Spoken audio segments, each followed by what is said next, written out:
हरिः ॐ श्री गुरुभ्यो नमः। हरिः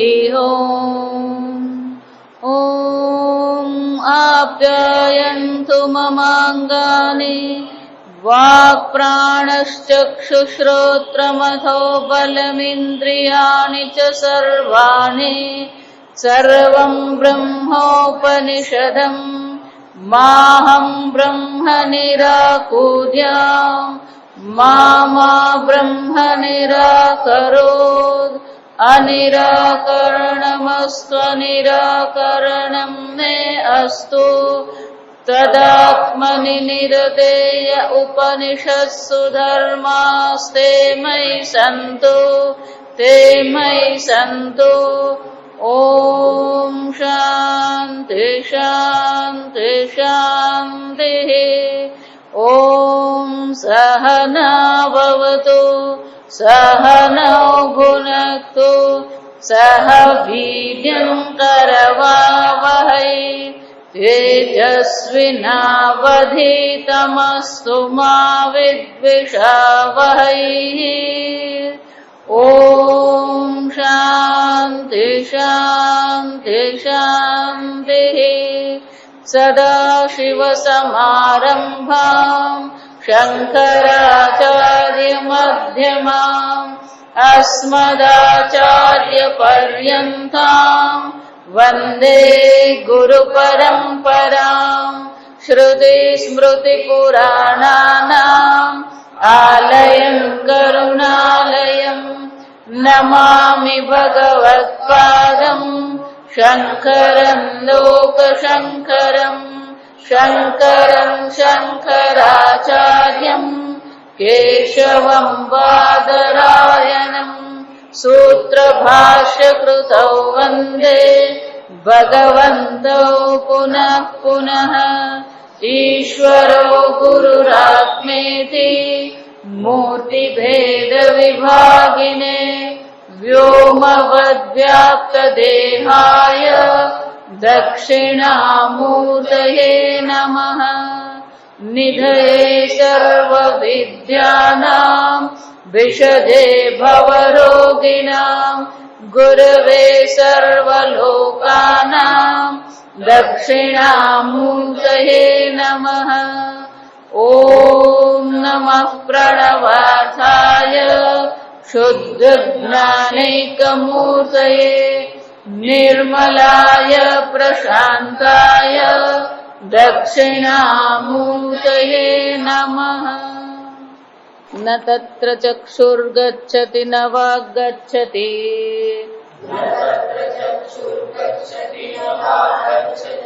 नो मनो न विद्मो विजानीमः।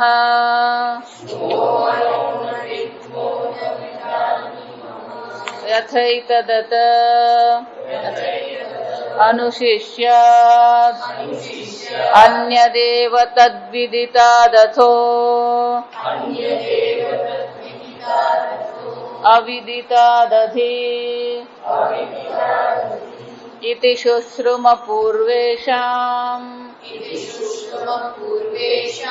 येनस्तद्व्याचचक्षिरे।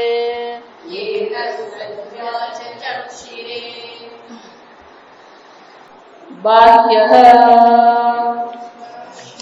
बुद्ध्यात्मा तद्विलक्षणः अर्चिभिः इव अग्निः प्रत्ययैः आविर्भावतिरोभाव धर्मैकैः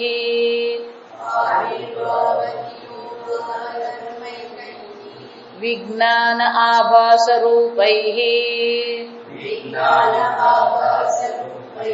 अनित्यैः अनित्यविज्ञाने आत्मा सुखी दुःखी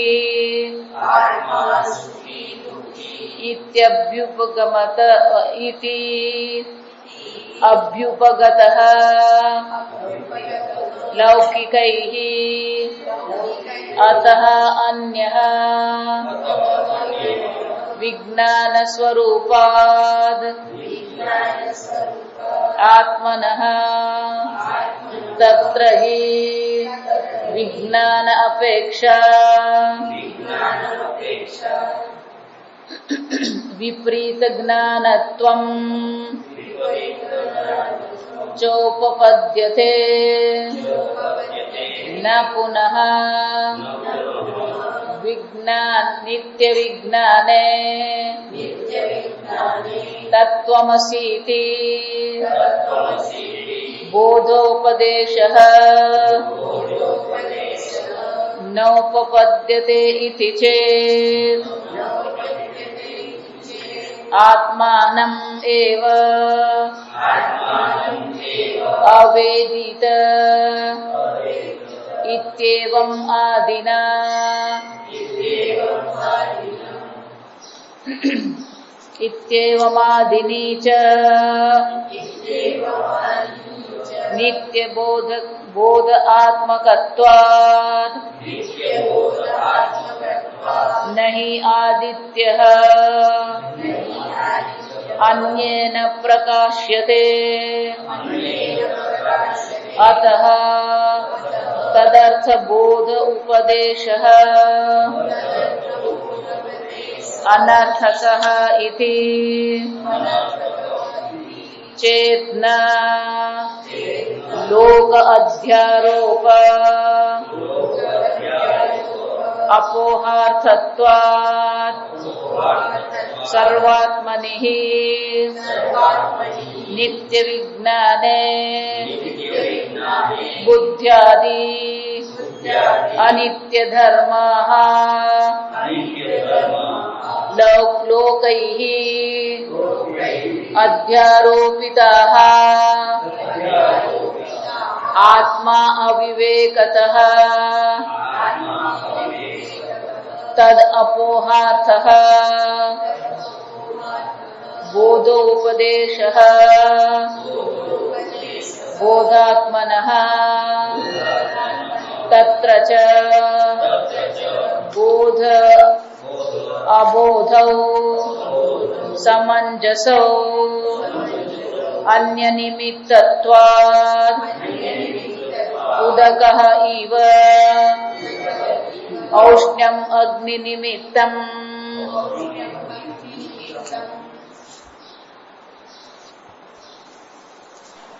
વિદિત અવિદિતાભ્યામ અધિ વિદિત અને અવિદિત થી અન્ય છે. આવું શા માટે દર્શાવવામાં આવ્યું કે વિષય બુદ્ધિ નીકળવી જોઈએ. એ હું છું, આ ચર્ચા મારી પોતાની છે, આ પ્રકારથી મુમુક્ષુને સમજ પડે કે આ કોઈ વિષયની ચર્ચા નથી, પોતાના આત્માની ચર્ચા થઈ રહી છે. એટલું જ નહીં, આત્માને આ તરીકે પણ આપણે જાણી શકીએ નહીં.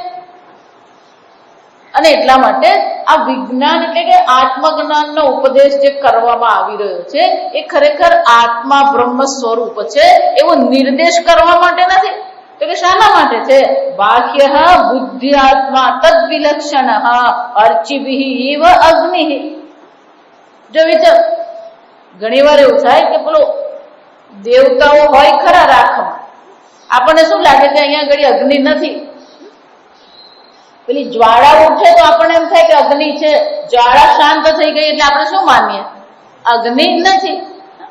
તો ખરેખર આવિર્ભાવ અને તિરોભાવ જ્વાળાનો થયો, પણ કોનો આવિર્ભાવ તિરોભાવ માની લીધો? અગ્નિનો. એવી જ રીતે આ બુદ્ધિ આદિ જે છે એમાં જે આવિર્ભાવ તિરોભાવ થઈ રહ્યો છે અનિત્ય છે સ્વરૂપથી. પ્રત્યય આ બુદ્ધિમાં અનેક પ્રકારના પ્રત્યય ઉઠતા રહે છે. એ દરેક પ્રત્યય ઉઠે ત્યારે શું માને? હું દુઃખી થઈ ગયો. જો સમજો, દુઃખનો પ્રત્યય આવ્યો તો એ દુઃખનો પ્રત્યય પણ પોતાના પર આરોપિત કરી લઈએ. એટલે શંકરાચાર્ય શું કે છે? ઇવ અગ્નિ પ્રત્યય આવિર્ભાવ તિરોભાવ ધર્મ કૈ વિજ્ઞાન આભાસ રૂપૈ. આ બુદ્ધિમાં વિજ્ઞાન આભાસ એટલે કે ચૈતન્યનું પ્રતિબિંબ પડી રહ્યું છે અને એમાં જ અનેક પ્રકારના પ્રત્યય ઉઠતા રહે છે. જેટલા પણ પ્રત્યય ઉઠે છે એ બધા પ્રત્યય કેવા છે? અનિત્ય છે.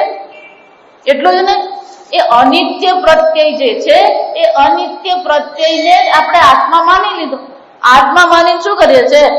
અનિત્ય વિજ્ઞાને. જો વિચાર, આત્માને જ અનિત્ય માની લીધો અને શું કરીએ? આત્મા સુખી દુઃખી ઇતિ અભ્યુપગત. આત્મા સુખી છે, આત્મા દુઃખી છે. મનમાં સુખનો પ્રત્યય ઉઠ્યો અને સુખના પ્રત્યયને આપણે પોતાના પર આરોપિત કરીને શું કીધું? હું સુખી છું. મનમાં દુઃખનો પ્રત્યય ઉઠ્યો, એને આરોપિત કરીને કહીએ છીએ હું દુઃખી છું. અને એટલે શંકરાચાર્યજી કહે છે લૌકિક એટલે કે જે અજ્ઞાની જન છે એ લોકો તો આ પ્રકારથી બુદ્ધિના દરેક પ્રત્યેને શું કરે છે?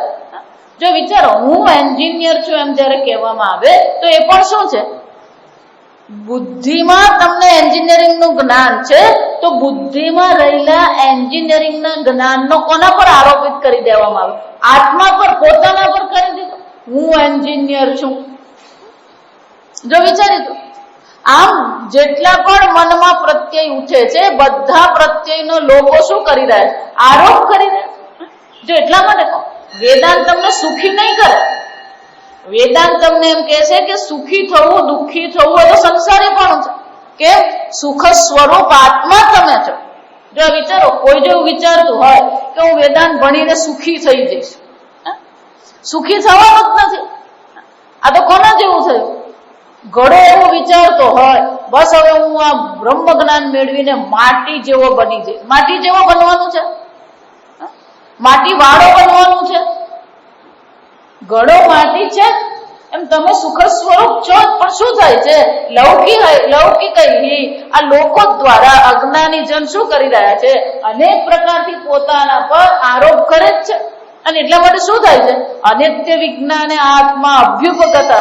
આ પ્રકારથી જ આપણે આત્માને અભ્યુપગત એટલે કે આ પ્રકારથી જ આપણે આત્માને સ્વીકારી જ લીધો. જો સમજો, જેટલા વેદાંત શ્રવણ કરે છે એટલા જ નહીં, સંપૂર્ણ લોકમાં જ આદત છે હું સુખી છું, દુઃખી છું, સ્ત્રી છું, પુરુષ છું. આ પ્રકારે આપણે પોતાને સ્વીકારી જ લીધો છે અને એમાં આપણને કશું કઈ ખોટું દેખાતું નથી. અમે પતિ પત્ની છીએ એમાં કશું ખોટું જ દેખાતું નથી. જો વિચારી જોજો, માતા પિતા કહીએ, પુત્ર પુત્રી કહીએ, આ બધામાં આપણે જે આરોપ કરી દો એ બધો આરોપ આપણે શું કરી દે? લૌકિક અભ્યુપગત. લોકોએ એને સ્વીકારી જ લીધું. આ બધું બરાબર જ કહેવાય. એ તમે બધું આ આત્મા આ બધું કરતા રહો, આ સત્ય મિથ્યા તમે કરો, આ બધું અમારા માટે તો બરાબર જ છે. આ કેરી ખાવાની એટલે ખાવાની જ હોય. જો વિચાર, શંકરાચાર્ય શું કે છે? લોકોએ તો આ સ્વીકારી જ લીધું છે, હું સુખી છું, હું દુઃખી છું. અતઃ અન્ય નિત્ય વિજ્ઞાન સ્વરૂપાદાત્મન. અને એટલા માટે એને કહેવું પડે કે આનાથી અન્ય છે. તું જેને આત્મા માની રહ્યો છે એ આત્મા નથી, એ તો આરોપ કરેલો છે. સત્ય નિત્ય વિજ્ઞાન, અનિત્ય વિજ્ઞાન છે, અનિત્ય પ્રત્યય છે. તું કોણ છે? અનિત્ય નથી, તું નિત્ય વિજ્ઞાન સ્વરૂપ આત્મા છે. આ પ્રકારથી નિત્ય વિજ્ઞાન સ્વરૂપ આત્મા છે એ પ્રકારે એને ઉપદેશ તો કરવો જ પડે. તત્ર હિ વિજ્ઞાન અપેક્ષા. અને આ જગ્યાએ વિજ્ઞાનની અપેક્ષા છે. જો સમજો, વિપરીત જ્ઞાનત્વમ ચ ઉપપદ્યતે. આ રીતે જ્યાં અધ્યારોપ કરવામાં આવ્યો છે એ અધ્યારોપને કારણે જ સમ્યક જ્ઞાનનો ઉપદેશ પણ જરૂરી છે અને પેલું વિપરીત જ્ઞાન પણ શક્ય છે. જો સમજવાનું, આત્મા બિલકુલ જ અજ્ઞાત હોય તો વિપરીત જ્ઞાન શક્ય છે. દોરડું દેખાતું જ નહીં હોય તો સર્પ બુદ્ધિ થઈ શકે? દોરડું દેખાતું જ નથી એવું પણ નહીં કહી શકીએ, અને દોરડું દેખાય છે એવું પણ કહી શકો તમે? જો એટલા માટે આ બધે આપણી મગજમાંથી પેલું અડધું જ્ઞાન જ છે. કંઈક લાંબુ વાંકું ચૂકું પડેલું છે એ જ્ઞાન છે ત્યાં, સામાન્ય જ્ઞાન છે. પેલું શું છે એમ પૂછે ત્યારે વિશેષ જ્ઞાનમાં ગોટાળા કરી નાખીએ. અને એટલા માટે શંકરાચાર્યજી કહે છે કે આત્મા તો સત સ્વરૂપ, ચિત્ત સ્વરૂપ બધા જ જાણે છે અને જાણે છે, પણ શું છે, કોણ છે, કેવો છે આત્મા જાણતા નથી. અને એને કારણે શું થાય છે? વિપરીત જ્ઞાનમ છે ઉપપદ્યતે. આ વિપરીત જ્ઞાન પણ શક્ય જ છે, યોગ્ય જ છે. કેમ? ના પુનઃ નિત્ય વિજ્ઞાને. કેમ? પેલું નિત્ય વિજ્ઞાનને ખબર જ નથી કે આત્મા નિત્ય ચૈતન્ય સ્વરૂપ છે. આત્માને જન્મ મરણ વાળો આવિર્ભાવ તિરોભાવ, જો સમજો, આવિર્ભાવ તિરોભાવ એટલે એમાં જન્મ મરણ આવી જ ગયું. એટલે આત્માને આપણે જન્મ મરણ વાળો માની જ લીધો અને બધાએ સ્વીકારી જ લીધું કે આત્માને તો જન્મ મરણ થયા જ કરે, તો હું તો જન્મ મરણ મરવાનું જાવ. એટલું જ નહીં, કેટલાક પતિ પત્ની એકબીજાને પાછા વચન આપે કે 7 જન્મ સુધી આપણે પતિ પત્ની બનીશું. એનો અર્થ શું છે? સ્વીકારી જ લીધું, આ બરાબર જ છે. સમજ ને? અને એટલા માટે શું કરવું પડે? તત્ર નિત્ય વિજ્ઞાને વિજ્ઞાન અપેક્ષા નિત્ય ચૈતન્ય સ્વરૂપ જે છે એના સ્વરૂપને જાણવા માટેના જ્ઞાનની અપેક્ષા રાખવી જ પડે. કે જો સાચું સ્વરૂપ ખબર નથી તો પેલો અધ્યારોપ થવાનો જ છે. તો કે ના ના, આવું જો તમે કહો તો આ મગજમારી છે. કઈ? જો પૂર્વ પક્ષી છે. તત્વમસી ઇતિ બોધ ઉપદેશ ન ઉપપદ્યતે ઇતિ છે. તો કે તો પછી આ તત્વમસી એટલે કે તું બ્રહ્મ છે એવો ઉપદેશ કે છે કે યોગ્ય નથી. કેમ યોગ્ય નથી?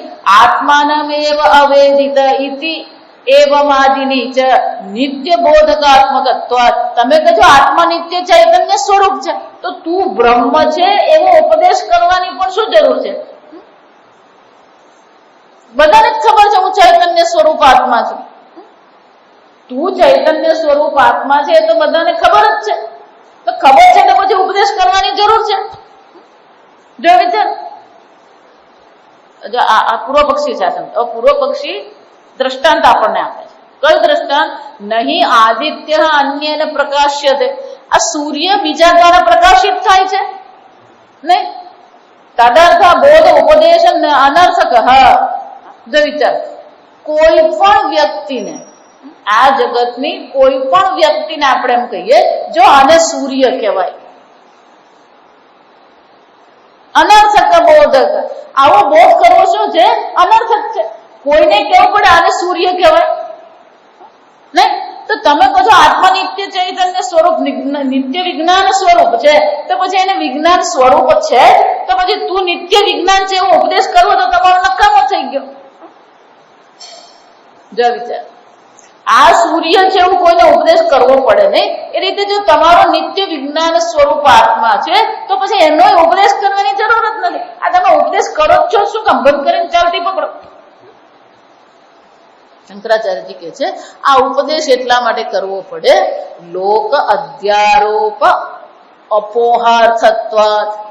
લોકોએ જેટલો પણ પોતાના પર અધ્યારોપ કર્યો છે એ અધ્યારોપની નિવૃત્તિ માટે, અપોહાર્થ એટલે કે અધ્યારોપની નિવૃત્તિ માટે તું નિત્ય વિજ્ઞાન સ્વરૂપ આત્મા છે એવો ઉપદેશ કરવો પડે છે. સૂર્યની જેમ નથી કરવો પડતો.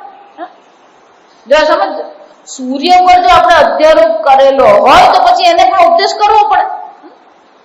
કાલે કીધું પેલો કાચમાં સૂર્ય દેખાતો હોય અને એને જો ખરેખર સૂર્ય માની લે તો પછી એને કેવું પડે આ સૂર્ય નથી. વિચાર, ધારો કે સૂર્ય એમ માની લીધું હું પ્રતિબિંબ છું, તો પછી સૂર્યને પણ શું કરવું પડે? તું પ્રતિબિંબ નથી, તું સ્વપ્રકાશ સૂર્ય છે. આ પ્રકાશ આ જે કાચમાં દેખાઈ રહેલો સૂર્ય છે કેવો છે? આવિર્ભાવ તિરોભાવ વાળો છે. તું તો નિત્ય પ્રકાશ સ્વરૂપ છે. આમ શંકરાચાર્યજી કહે છે અધ્યારોપ કર્યો છે એટલે અધ્યારોપની નિવૃત્તિ માટે ઉપદેશ છે. કેમ? સર્વાત્મને નિત્ય વિજ્ઞાન બુદ્ધ્યાદિ અનિત્ય ધર્મા લૌકિકૈ અધ્યારોપિતા. કેમ? આત્મા અવિવેકતા, આત્માના સાચા સ્વરૂપનો વિવેક નથી અને અવિવેકને કારણે લોકોએ શું કર્યું છે? આ બુદ્ધ્યાદિ જે અનિત્ય ધર્મ એટલે કે અનિત્ય જેના ગુણ છે, અનિત્ય જેનું સ્વરૂપ છે એનો જ આત્મા પર શું કરી દીધો છે? અધ્યારોપ કરી દીધો છે. અને એ અધ્યારોપ તત અપોહાર્થ બોધ ઉપદેશ બોધાત્મન. બોધાત્મન, બોધ એટલે વિજ્ઞાન.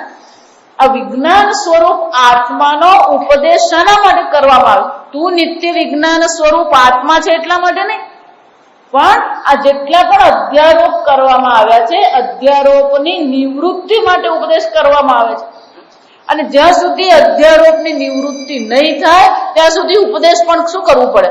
કરતા જ રહેવું પડે. જો અર્જુનની હાલત એ જ હતી, જ્યાં સુધી એને પોતાને અકર્તા અભોક્તા આત્મા જાણ્યો નહીં, જ્યાં સુધી એને પોતાને બ્રહ્મ સ્વરૂપ જાણ્યો નહીં ત્યાં સુધી ભગવાને પણ શું કરતા રહેવું પડે? ઉપદેશ કરતા જ રહેવું પડે. જો આ રજ્જુ સર્પ છે ને, દ્રષ્ટાંત સહેલું લાગે, આ સમજો. આ ગળોન માટે સહેલું જ લાગે, પણ આપણી દ્રષ્ટિએ વિચારીએ તો શું થાય છે?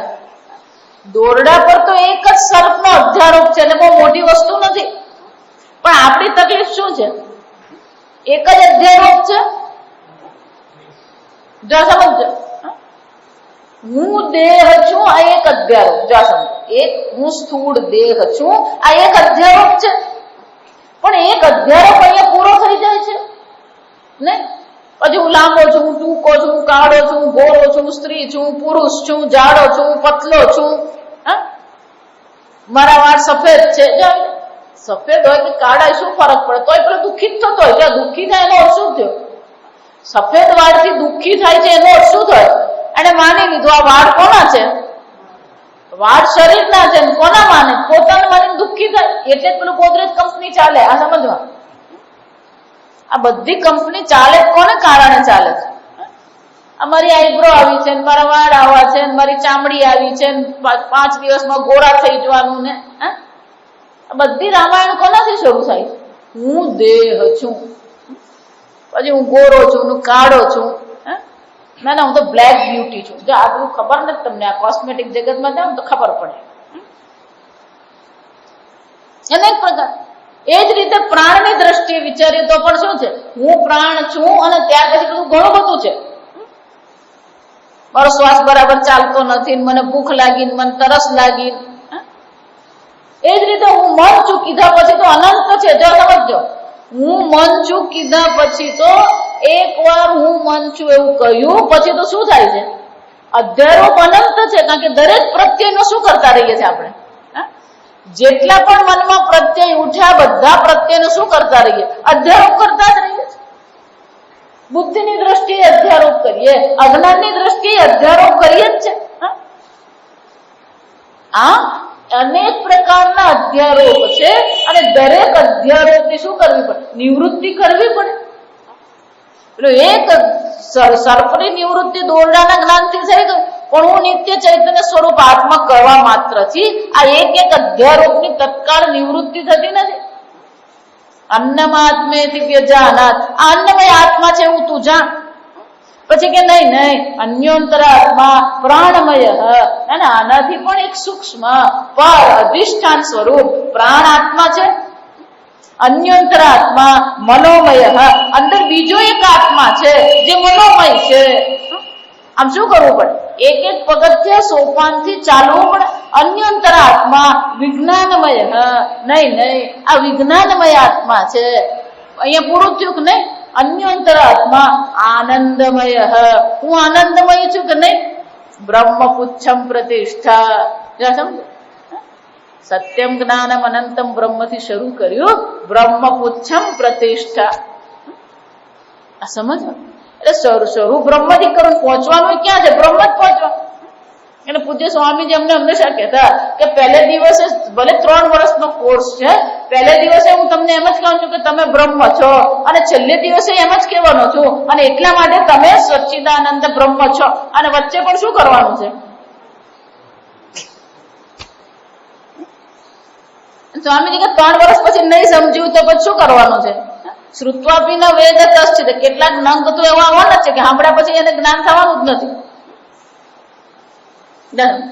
એ સ્વામીજી કે પણ હું 3 વર્ષ રાખવાનો નથી, એને હું કાઢી મૂકવાનું.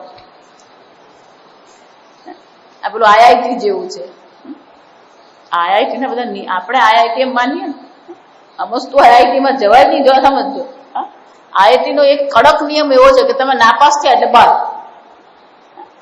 એટીકેટી જેવું મળે જ નહીં. ત્યાં જે નાપાસ થાય એટલે એને કોલેજમાંથી શું થવાનું? નીકળી જ જવાનું. આ નિયમ છે એનો. પણ એ ગમે એટલો હોશિયાર હોય ને, ગમે એટલી એની આઈક્યુ હાઈ હોય, નાપાસ થઈ ગયો એટલે શું થયું? એ માણસ આવું. એમાં બ્રહ્મ જ્ઞાનમાં આવું જ નથી થવાનું. પુનઃ પુનઃ ફરી ફરી શું કરતા રહેવાનું? આત્મજ્ઞાનના ઉપદેશનું શ્રવણ કરતા જ. એટલા માટે કહું, એક ઉપનિષદ પૂરું થયું, નહીં સમજાય બીજું ઉપનિષદ, બીજું ઉપનિષદ પૂરું નહીં સમજાય તો ત્રીજું. આ ચાલતું જ રહે. જ્યાં સુધી પેલું દ્રઢ થાય નહીં ત્યાં સુધી શું કરવાનું છે? ઉપનિષદ શ્રવણ કરતા જ રહેવાનું. તો પણ આપણી મુશ્કેલી શું છે? પેલા 2-4 ઉપનિષદ સાંભળીએ પછી પેલો પત્તો લાગે ને એને શું કહેવાય? એટલે પછી આપણને શું લાગે? આ ઉપનિષદમાં કઈ દમ નથી. આપણે એક મહારાજ આવ્યા છે ધ્યાન કરાવે, ડાયરેક્ટ મેડિટેશન. એટલે પછી આપણે ક્યાં જઈએ?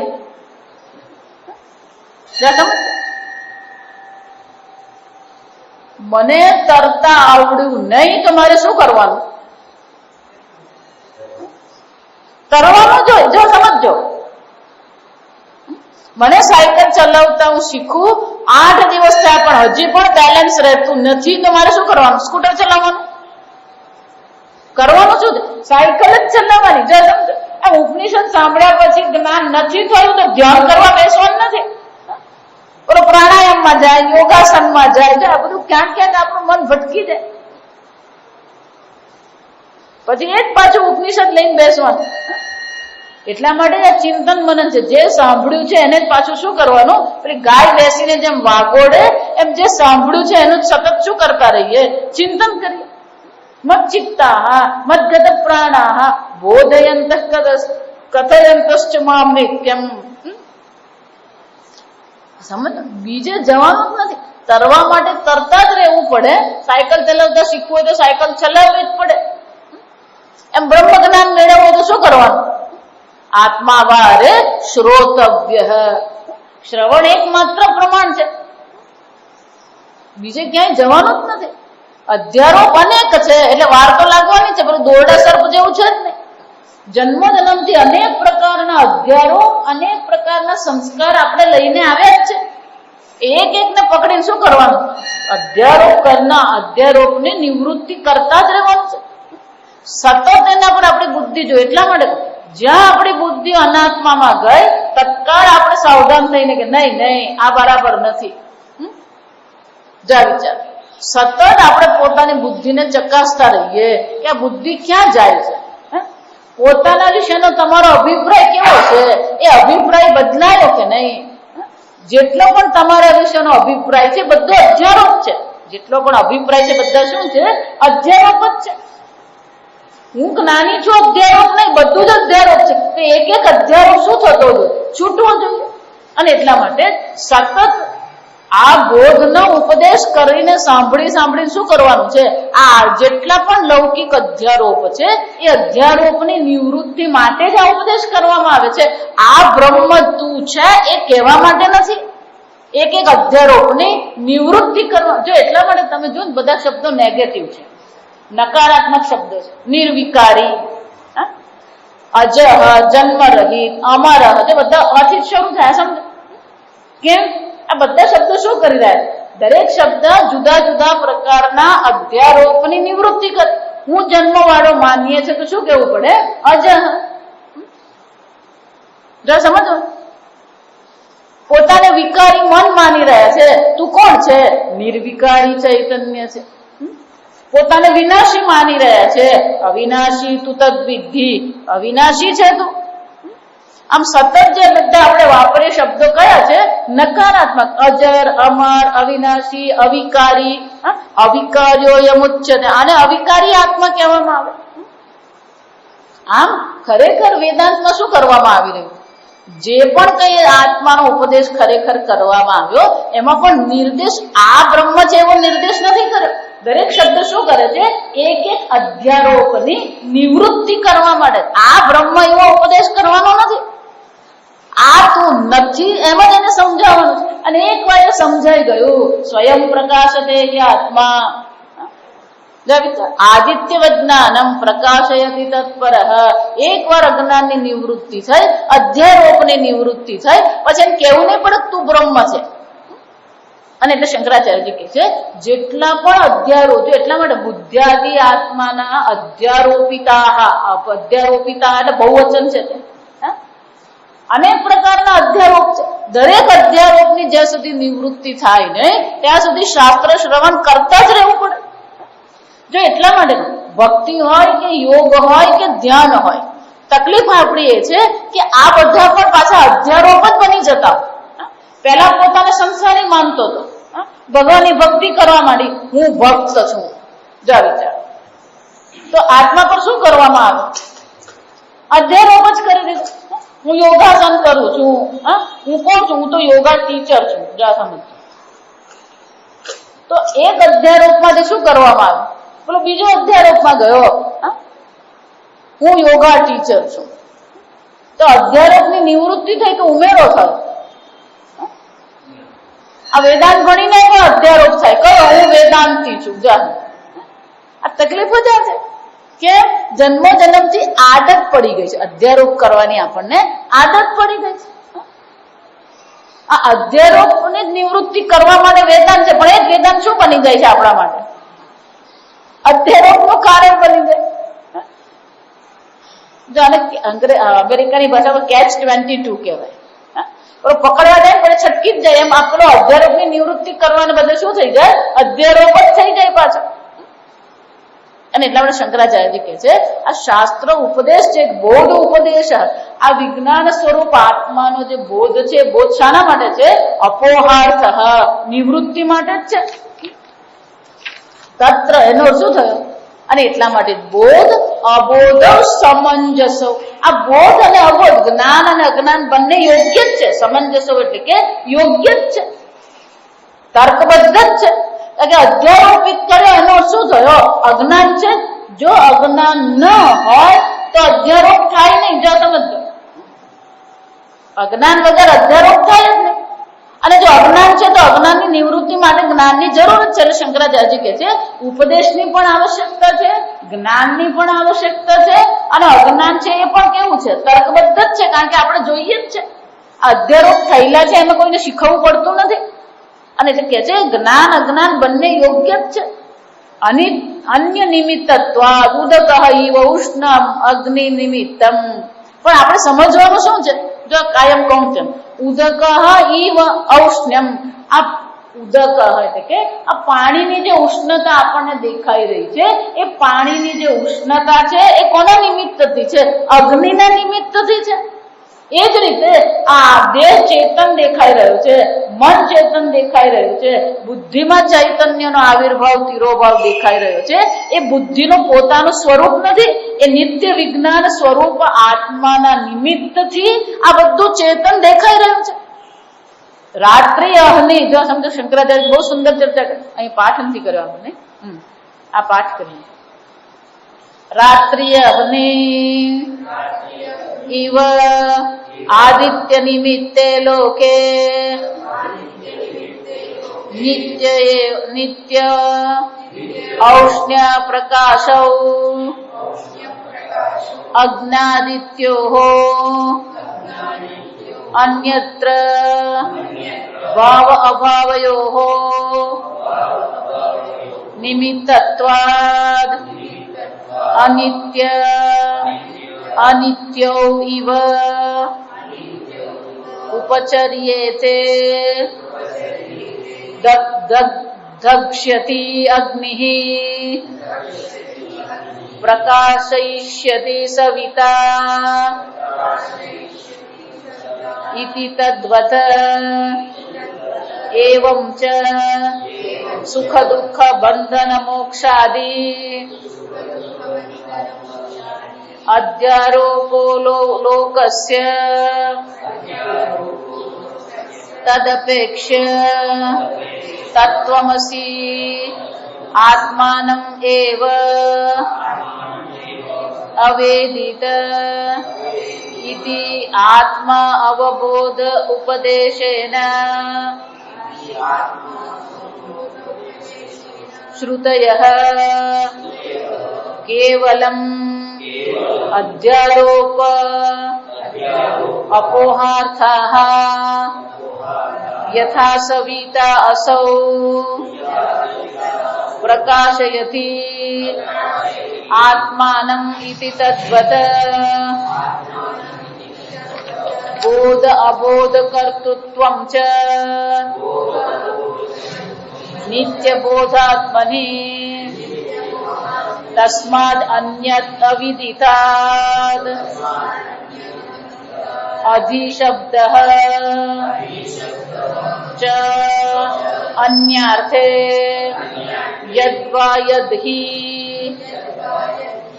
अस्य अधि तत्ततः अन्यत् सामर्थ्यादि यथा अधि वृत्त्यादीनां राजा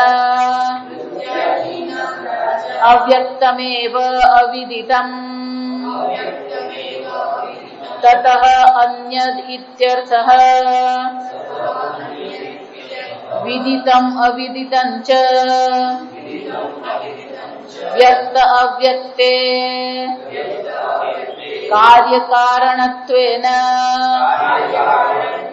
विकल्पिते ताभ्याम् अन्यद् ब्रह्म विज्ञानस्वरूपम् सर्वविशेष प्रत्यस्तमा इतम्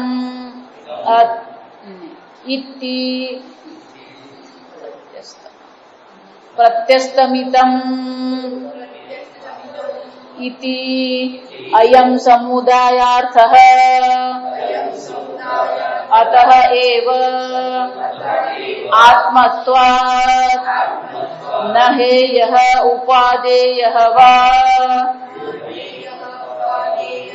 अन्यद्धि अन्येन हेयम् उपादेयं वा न तेन एव तद् अस्य कस्यचित् हेयम् उपादेयं वा भवति आत्मा च ब्रह्म सर्वान्तरत्वात् अविषयम् अतः अन्यस्यापि न हेयम् उपादेयं वा अन्य अभावाच्च इति शुश्रुमा पूर्वेषाम् इत्यागम उपदेशः व्याचचक्षिरे इति अस्वातन्त्रम् तर्क प्रतिषेधार्थम् येनस्तद ब्रह्म उक्तवन्तः ते नित्यम् एव आगमम् ब्रह्म प्रतिपादकम् व्याख्यातवन्तः न पुनः स्वबुद्धि प्रभवेन तर्केण उक्तवन्तः इति आगम पारंपर्य अविच्छेदं दर्शयति विद्यास्तुतये तर्कः तु अनवस्थितः भ्रांतोऽपि भवति इति।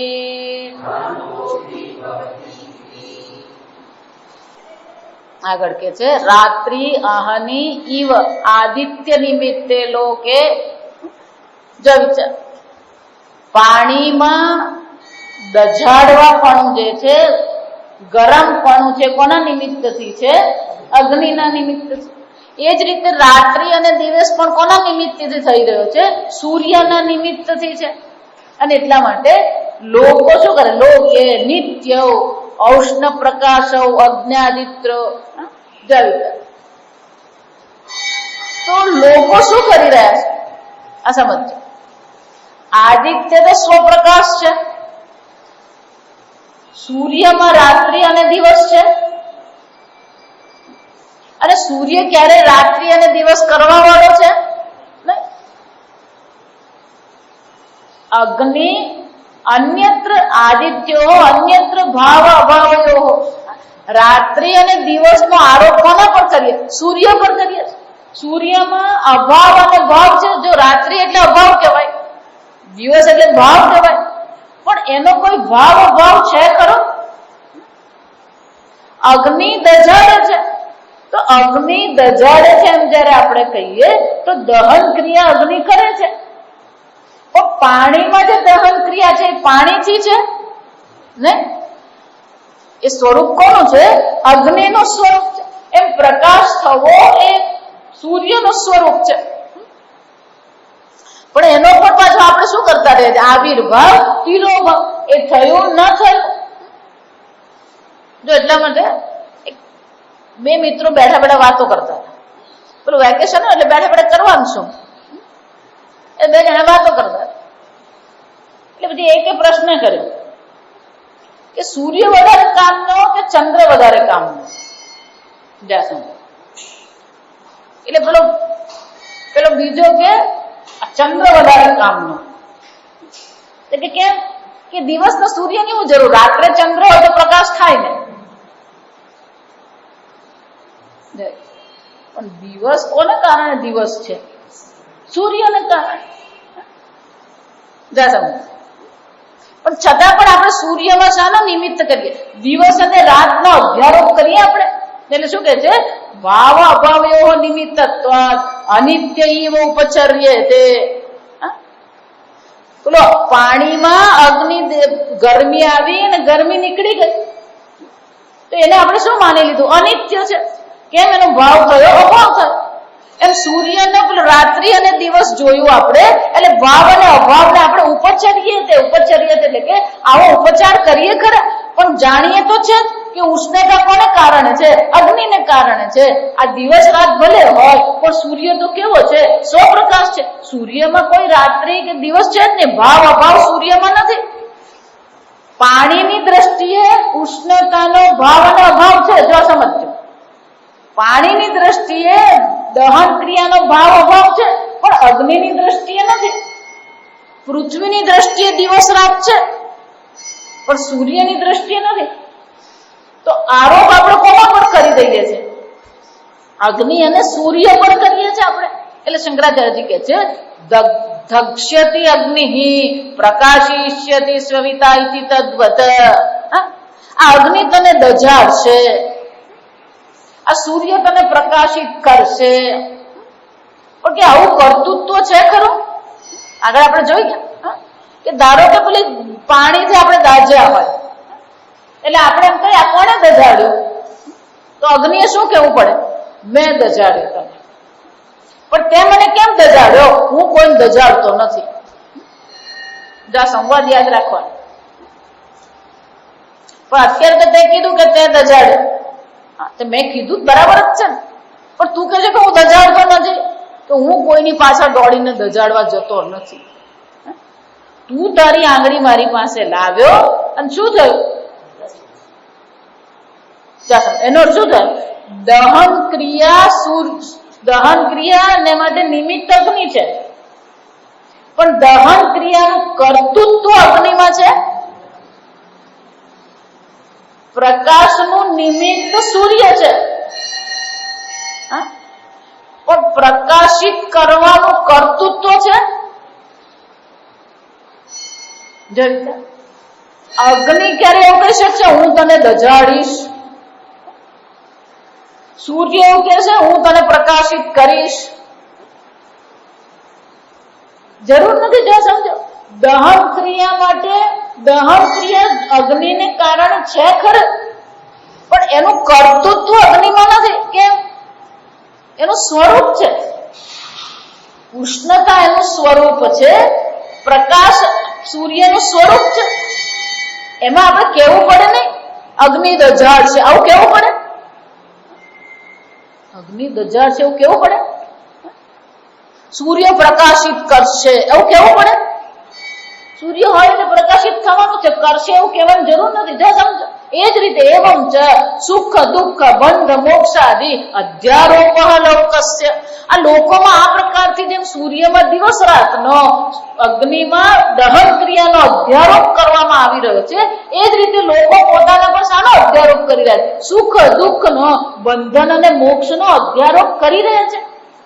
તદ અપેક્ષા, એની અપેક્ષાએ શું કરવું પડે? તત્વમસીનો જવાબ આપી રહ્યા છે. આગળ એને શું કીધું? તત્વમસીનો ઉપદેશ તો કરવો પડે કે નહીં? તું બ્રહ્મ છે એમ કેવું જ પડે. તો કે એ તો એનો નિર્દેશ કર્યો તું બ્રહ્મ છે. કે તું બ્રહ્મ છે એ નિર્દેશ પણ શાના માટે છે? તું પોતાને અલ્પ માની રહ્યો છે, તું પોતાને અપૂર્ણ માની રહ્યો છે, અને તું પૂર્ણ છે દર્શાવવા માટે છે ત્યાં. જા સમજ. અને એટલે શંકરાચાર્યજી કે છે તત્વમસી આત્માનમેવ અવેદિતે ઇતિ આત્મ અવબોધ ઉપદેશેન શ્રુતય કેવલમ અધ્યારોપ અપોહાર્થાઃ. આ બધી શ્રુતિઓ છેવટે શાના માટે છે? આ આત્મા બ્રહ્મ છે એવો નિર્દેશ કરવા માટે નથી, માત્ર ને માત્ર શાના માટે છે? જેટલા પણ અધ્યારોપ કરવામાં આવ્યા છે એ અધ્યારોપની નિવૃત્તિ માટે જ છે. યથા સવિતા અસૌ પ્રકાશયતિ આત્માનમ ઇતિ તદ્વત. યથા સવિતા અસૌ પ્રકાશયતિ. જેવી રીતે સૂર્ય જો આત્માનમ એટલે પોતાને, અહીંયા આગળ આત્મા એટલે સચ્ચિદાનંદ આત્મા નહીં લેવાનો, અહીંયા આત્માની એટલે શું છે?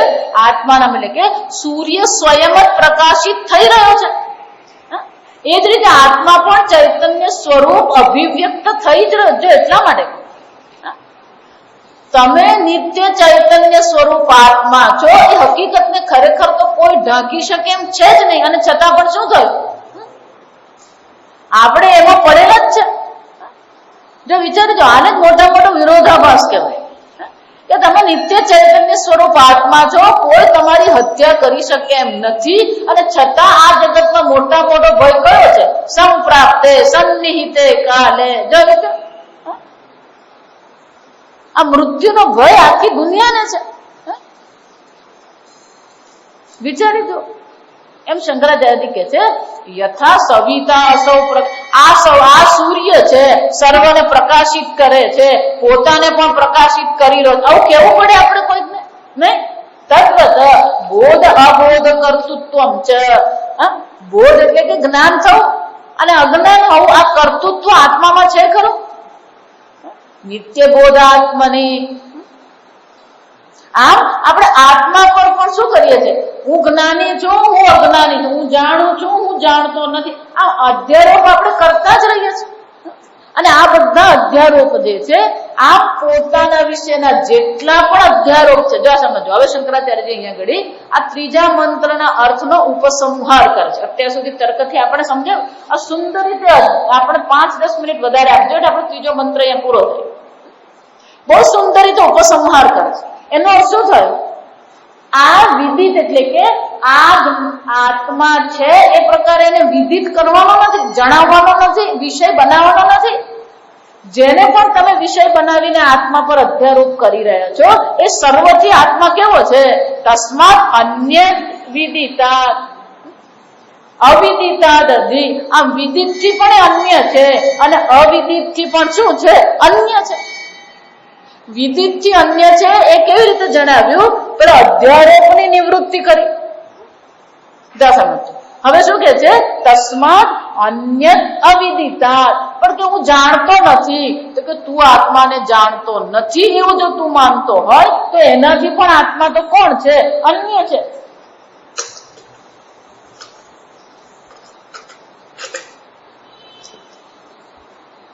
અને એટલે કે છે અધિ. જો ત્યાં આગળ પહેલા શું કીધું? અન્ય દેવ વિદિતા. વિદિત થી અન્ય છે. જેને પણ તમે વિષય કોટીમાં મૂકવાનો પ્રયત્ન કરો એ વિષય કોટીથી અન્ય છે, જ્ઞાતથી અન્ય છે. અવિદિતા અધિ. ત્યાં શું કહેવામાં આવ્યું? પેલો અધિ શબ્દ વાપરવામાં. પહેલા અન્ય શબ્દ વાપરવામાં આવ્યો, પછી પેલો અધિ શબ્દ વાપરવાનો. એટલે શંકરાચાર્યજી કહે છે અધિ શબ્દ અન્યાર્થે. અધિ શબ્દ પણ અન્ય શબ્દના અર્થમાં જ છે. અન્ય અવિદિતા એમ કીધું એમ અવિદિતા અધિ પણ શું કહેવાનું? અન્ય જ કહેવાનું છે. વિદિત થી પણ અન્ય છે, અવિદિત થી પણ અન્ય જ છે. યદ્વા યદહિ સ્યાદ અધિ. શંકરાચાર્ય કે અધિ શબ્દના બે અર્થ થઈ શકે. એક તો અન્ય અર્થ પણ થઈ શકે, અથવા અધિ એટલે ઉપર. ઉપર એટલે બધું સૂક્ષ્મ, એનાથી શ્રેષ્ઠ સૂક્ષ્મ. એટલે કે છે અધિ તત્તત અન્યસ્માત. જે જેનાથી શંકરાચાર્યજી કહે છે અધિનો સીધો અર્થ પણ આપણે લેવા જઈએ, એનાથી ઉપર છે એમ કહેવા જઈએ, એ પણ છેવટે તો અન્યના અર્થમાં જ આવી જવાનું. જે જેનાથી અધિ હોય તે તેનાથી શું હોવાનું? તો અન્ય જ હોવાનું. યદ્હિ અસ્ય અધિ, જે જેનાથી ઉપરી છે તે તેનાથી શું થવાનું? સામર્થ્ય અધિ ભૃત્યાદિનામ રાજા, જેવી રીતે સેવકોથી રાજા ઉપરી છે એ જ રીતે એ ઉપરી છે એમ જયારે અર્થ કરો તો પણ છેવટે તો અર્થ અન્યમાં જ થવાનો છે. વિદિત થી અન્ય છે, અવિદિત થી ઉપર છે, એનો અર્થ શું થયો? અવિદિત થી પણ એ અન્ય જ છે. પણ એ અવિદિત એટલે શું છે? વિદિત એટલે જેટલું પણ વ્યક્ત છે. અવિદિત કોને કહેવાય? એટલે શંકરાચાર્ય કહે છે અવ્યક્તમેવ અવિદિતમ તતઃ અન્યદિત્યર્થ. જે વ્યક્ત છે એને વિદિત કહેવાય, જે અવ્યક્ત છે એને અવિદિત કહેવાય. તો શાસ્ત્ર આપણને શું કહી રહ્યું છે? વ્યક્ત થી પણ અન્ય છે, અવ્યક્ત થી પણ અન્ય છે. એનો અર્થ શું થાય? વિદિતમ અવિદિતમ ચ વ્યક્ત અવ્યક્તે કાર્ય કારણત્વેન વિકલ્પિતે તાભ્યામ અન્ય બ્રહ્મ. જો સમજો, આ બધાથી પણ અન્ય બ્રહ્મ છે, કાર્ય કારણથી પણ પરબ્રહ્મ છે. માટીમાં કારણ પણ છે જ નહીં. જો સમજો, અહીંયા આગળ કાર્ય કારણ લખવાને બદલે શબ્દ કયો છે? કાર્ય કારણત્વે. કારણપણું. કારણત્વ એટલે શું થાય? કારણપણું અને કાર્યપણું. તો કે કાર્યપણું પણ નથી અને કારણપણું પણ નથી. બ્રહ્મ આ બધાથી કેવો છે? અન્ય છે. કાર્યથી પણ અન્ય છે, કારણ ભાવથી પણ અન્ય છે. એનો અર્થ શું થયો? એટલે શંકરાચાર્ય આગળ કે છે અન્ય બ્રહ્મ વિજ્ઞાન સ્વરૂપમ. એ બ્રહ્મ તો કેવું છે? ચૈતન્ય સ્વરૂપ આત્મા છે. આટલું જ નહીં, સર્વ વિશેષ પ્રત્યસ્તમ. પ્રત્યસ્તમ એટલે કે સારી રીતે જેમાં છે જ નહીં. અસ્તમ એટલે શું થાય? સૂર્યનો ઉદય થાય એમ અસ્ત થાય. એક વાર પોતાને નિત્ય વિજ્ઞાન સ્વરૂપ જાણી લીધું પછી સર્વ પ્રકારના વિશેષ જે છે, સર્વ પ્રકારના અધ્યારોપ છે, એનો પણ શું થઈ જાય? અંત આવી જાય. પ્રત્યસ્તમ ઇતિ અયમ સમુદાયાર્થ. શંકરાચાર્યજી કહે છે આજે વિદિત અવિદિતમ અન્ય જે આખું વાક્ય છે, સમુદાય એટલે વાક્ય, આખું જે વાક્ય છે એનો અર્થ આટલો જ થાય કે જે પણ કાર્ય કારણ છે, વ્યક્ત અવ્યક્ત છે, એ બધાથી ભિન્ન નિત્ય ચૈતન્ય સ્વરૂપ આત્મા બ્રહ્મ છે. અતઃ એવ આત્મત્વાદ. જા સમજો, હું કાયમ જે આ ચર્ચા કરું, અતઃ એવ એને કારણે આત્મત્વ, એ તો આત્મા જ છે. આગળ જોઈ કે જે વિદિત પણ નથી, અવિદિત નથી, તો કોણ છે? સહૈવ જ્ઞાતા. તમે જ્ઞાતા આત્મા જ છો, તમારાથી બીજું છે જ નહીં. જા સમજો. તો એનો અર્થ શું થયો? બાકીની બધી વસ્તુઓ અધ્યારોપિત છે. વિદિત કહીએ તો પણ અધ્યારોપિત છે, અવિદિત કહીએ તો પણ અધ્યારોપિત છે, કાર્ય કહીએ તો પણ અધ્યારોપ છે, કારણ કહીએ તો પણ શું છે? અધ્યારોપ જ છે. જો બધો અધ્યારોપ છે, પણ એક વાર જાણે પોતાને નિત્ય વિજ્ઞાન સ્વરૂપાત્મા જાણી લીધો પછી એને માટે શું થવાનું? સર્વ વિશેષ પ્રત્યસ્તમ. સર્વ પ્રકારની વિશેષતાઓનો તો નાશ થઈ ગયો. તો પછી બાકી શું રહ્યું? આત્મત્વ. હું એક આત્મા જ છું. અને જો હું એક આત્મા છું તો હે અને ઉપાદેય એટલે કે કોઈ વસ્તુને આપણો ત્યાગ કરીએ અથવા કોઈ વસ્તુ આપણે પ્રાપ્ત કરીએ શક્ય છે? બસ હવે મારે આ સંસારનો ત્યાગ કરવો છે. આના બધાથી હવે હું કંટાળી ગયો, બસ બધું છોડી જ દેવું છે. કોને છોડવાનું? હેય ઉપાદેય ના છે જ ને, એક આત્મા છે, બીજું છે જ ને. અન્યથી અન્યને હેયમ ઉપાદેય. અન્ય હોય એ અન્યનો ત્યાગ કરી શકે અથવા અન્યને પકડી શકે, પણ અન્ય છે જ ને. ન તેને એવ તદસ્ય કશ્ચિદ હેયમ ઉપાદેયમ વા ભવતી. પણ અન્ય નથી તો એ કોના દ્વારા ઉઠશે? તેને એવ તદસ્ય કશ્ચિત હેય ઉપાદેયમ ભવતી. બે પ્રકારથી છે. હું આનો ત્યાગ કરું અથવા હું આને પકડું, અન્ય છે. અચ્છા, કોઈ વસ્તુને આપણે પોતાની માની છે, કશ્યચિત એટલે શું છે? કોઈ વસ્તુ આપણી છે, પણ તમારી છે ને. જો વિચારજો, છે જ નહીં, પણ મારું તારું કરવાનું ક્યાં આવવાનું? કશ્યચિત હેયમ ઉપાદેયમ. કોઈકને માટે થાય, પણ અન્ય હોય તો પછી આપણે કોઈક વસ્તુનો ત્યાગ કરવાનો પ્રયત્ન કરીએ, કોઈક વસ્તુને આપણે પકડવાનો પ્રયત્ન કરીએ, પણ ખરેખર તો અન્ય છે જ નહીં. અને અન્ય છે જ નહીં તો પછી એનો હેય અને ઉપાદેય શક્ય છે જ નહીં. આત્મા છે બ્રહ્મ એટલું જ નહીં. કેમ તમે આવું કહો છો કે હેય ઉપાદેય શક્ય નથી? કારણ કે આત્મા બ્રહ્મ સ્વરૂપ છે અને બ્રહ્મ સ્વરૂપ છે એનો શું થયો? સર્વાંતરત્વાત્, સર્વમાં એ છે જ, અધિષ્ઠાન સ્વરૂપે છે જ. ધારો કે જો સમજો, જો આ હંમેશા આપણી આ મૂર્ખતા છે. આ જો વિચાર, ઘણી વાર આ છોકરીઓને લગ્ન હોય ને પેલા હાર છે, વીટી છે, આપણે આપીએ. જો વિચાર, એ હાર ધારો કે એને ન ગમ્યો, મને હાર ગમતો નથી કરીને ફેંકી દે, તો મને કોઈ એને હાર ફેંક્યો કે સોનું ફેંક્યો? હાર ફેંક્યો. હાર ફેંકવાની સાથે શું ફેંકાઈ ગયું? સોનું ફેંકાઈ ગયું. એમ ધારો કે કોઈનો ત્યાગ તમે કરો, તો કોનો ત્યાગ કરશો? જેનો ત્યાગ કરો છો એ બ્રહ્મ છે કે નહીં? સર્વાંતરત્વ. જો સમજો,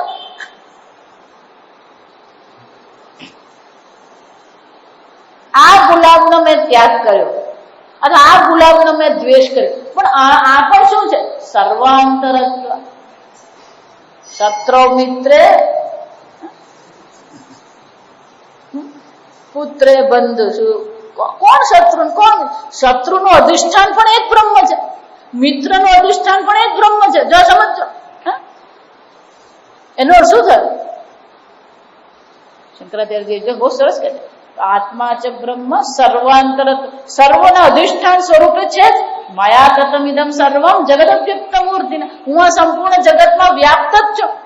હું ક્યાં નથી એ પ્રશ્ન છે. અરે એનો અર્થ શું થયો? અધિષ્ઠાનત્વાત અવિષયમ અતઃ અન્યસ્યાપી ન હેયમ ઉપાદેયમ. જો બે વસ્તુ છે. જો આ પતિ પત્નીના ઝઘડા ચાલતા હોય, આવું મજાનું છે. જો આપણને બહુ સીધું લાગે, પણ આ સીધું નથી. આ કોર્ટમાં જાય ને પછી ખબર પડે. કોર્ટમાં જયારે જાય ને પતિ પત્નીનો ઝઘડો, ત્યારે પૂછવામાં આવે, પેલો એમ કે પેલી ઘરમાંથી જતી રહી. જો આ સાંભળો, જો આ મજાનું છે. એટલે પેલી પછી એમ કે નહીં નહીં, એણે મને છોડી દીધી, એણે મને છોડી દીધી. આ બેમાં ફરક છે. કેમ? પેલો એને છોડે અને આ એને છોડી દે. જો આમાં બહુ મહત્વનું, જે છોડીને ગયો હોય ને એ વાંકમાં પડે. પેલી પત્ની જો ઘર છોડીને જતી રહે તો વાંકમાં કોણ પડવાની? પત્ની પડે. પેલા એને ઘરમાંથી કાઢી હોય, પેલા એનો ત્યાગ કર્યો હોય તો વાંકમાં કોણ પડે? પતિ પડે. જા શંકરાચાર્યજી કહે છે અન્ય છે જ નહીં. જા અન્ય નથી એટલે તમારે માટે તમારી દ્રષ્ટિએ હેય ઉપાદેય નથી. આ એક. કોઈ તમારો હેય ઉપાદેય કરે તો એ મન છોડીને જતો રહ્યો, એના વગર હવે હું કરું? શંકરાચાર્યજી છે કોઈ પણ તમને છોડી શકે એમ, તમે તો કોઈને છોડી શકો નથી. જો આ વાક્ય વાંચો એટલે ખબર પડે. હવે અન્યસ્યપી ને હેય એમ ઉપાદેય, બીજાનો પણ હેય અને ઉપાદેય છે જ ને. પોતાનો પણ હેય ઉપાદેય નથી, કારણ કે નિત્ય વિજ્ઞાન સ્વરૂપ છે. અન્યનો પણ છે, હું તને છોડીને ચાલ્યો, પણ અન્યનો હેય ઉપાદેય છે.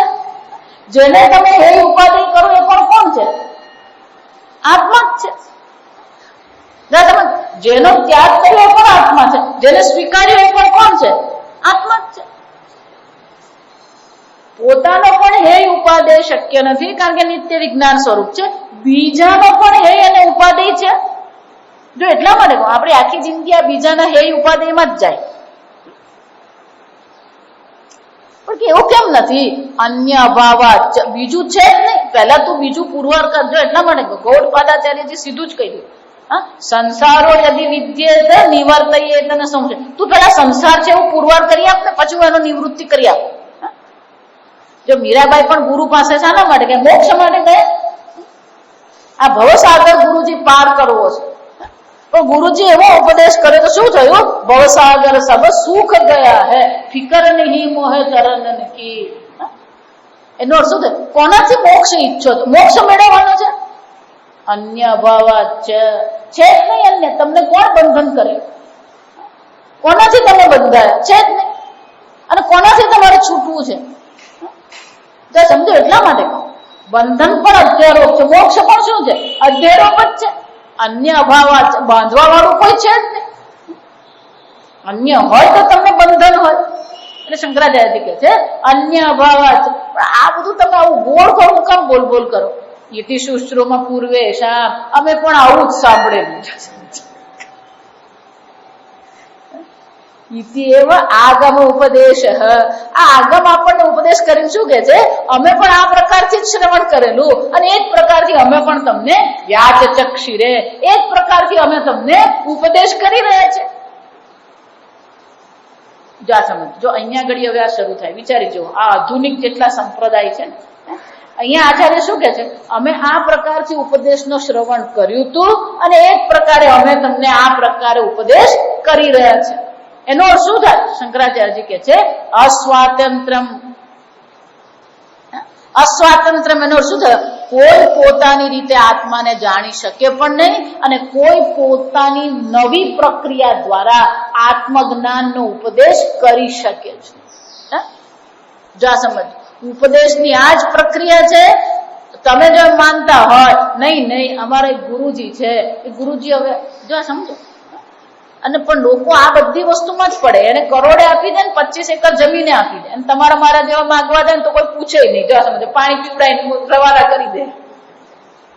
અસ્વાતંત્ર કોઈ નવા પ્રકારથી ઉપદેશ. જો સમજો, આચાર્ય શું કહી રહ્યા છે? બીજી કોઈ પણ પ્રક્રિયા દ્વારા અમે ઉપદેશ કરી શકીએ એમ છે નહીં. અસ્વાતંત્ર. અમને પણ આ પ્રકારથી ઉપદેશ કરવામાં આવ્યો, અમે પણ તમને આ પ્રકારથી જ ઉપદેશ કરીએ છીએ. બીજી કોઈ પણ પ્રકારે ઉપદેશ કરવું શક્ય જ નથી. કેમ? તર્ક પ્રતિષેધાર્થમ છે.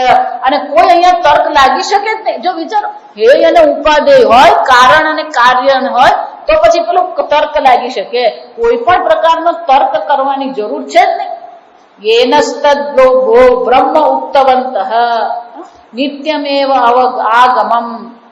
આમ આ પ્રકારથી આગમ એટલે કે શાસ્ત્ર બ્રહ્મનો ઉપદેશ કરે છે અને એ જ પ્રકારથી અમે પણ તમને ઉપદેશ કરીએ છીએ. બ્રહ્મ પ્રતિપાદકમ વ્યાખ્યાતવંતઃ. બ્રહ્મનો શાસ્ત્રએ આ પ્રકારથી ઉપદેશ કર્યો અને એ જ પ્રકારથી અમે પણ વ્યાખ્યાતાવંતઃ એટલે કે અમે પણ એ જ પ્રકારથી બ્રહ્મનું પ્રતિપાદન કરી રહ્યા છે. એનો અર્થ શું થયો? ન પુનઃ સ્વબુદ્ધિ પ્રભવેન તર્કેણ. પોતાની બુદ્ધિથી હું બહુ બુદ્ધિશાળી છું. જો એટલે શંકરાચાર્યજી 13મા અધ્યાયમાં સરસ કહે છે ગીતામાં, સર્વશાસ્ત્રજ્ઞોપી. ભલે તમને બધા શાસ્ત્ર આવડતા હોય, બધા શાસ્ત્રનું જ્ઞાન છે, છતાં પણ શું છે?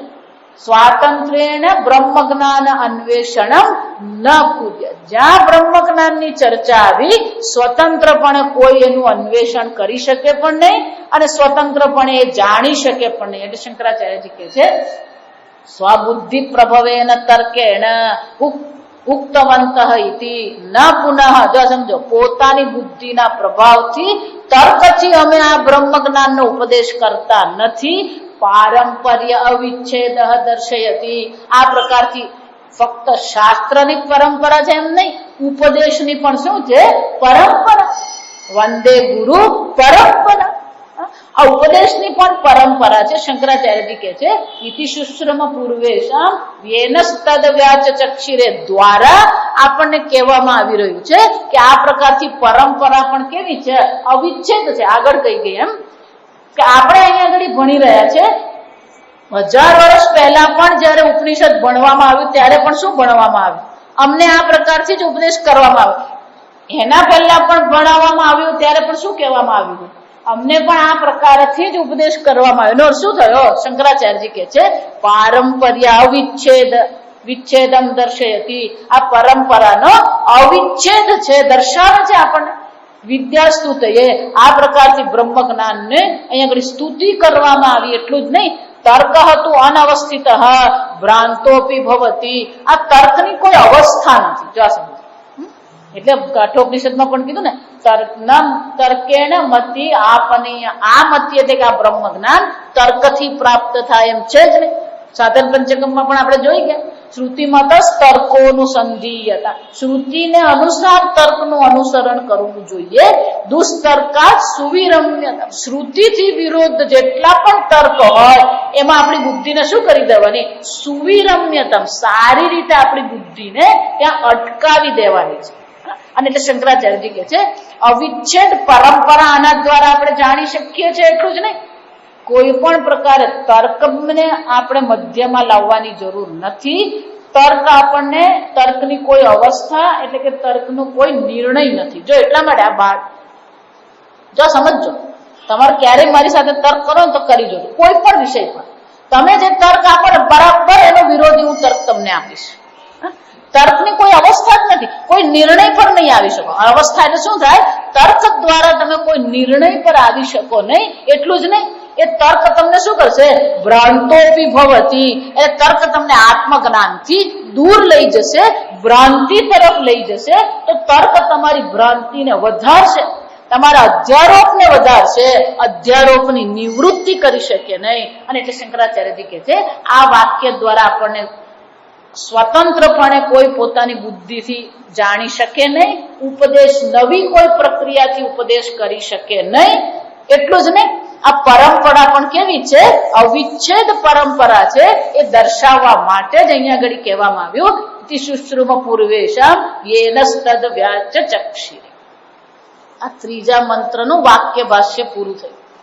આવતી વખતે ઓક્ટોબરમાં મળીશું ત્યારે ચોથા મંત્રનું પદભાષ્ય કરીશું અને પછી વાક્ય ભાષ્ય, બંને સાથે સાથે હવે આપણે કરતા રહીશું. ઓમ અસતો મા સદ્ગમય તમસો મા જ્યોતિર્ગમય મૃત્યોર્મા અમૃતં ગમય.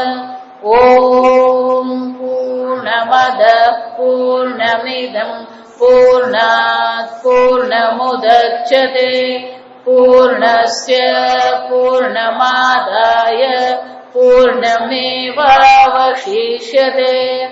ઓમ શાંતિ શાંતિ શાંતિ. હરિ ઓમ શ્રી ગુરુભ્યો નમઃ. હરિ ઓમ.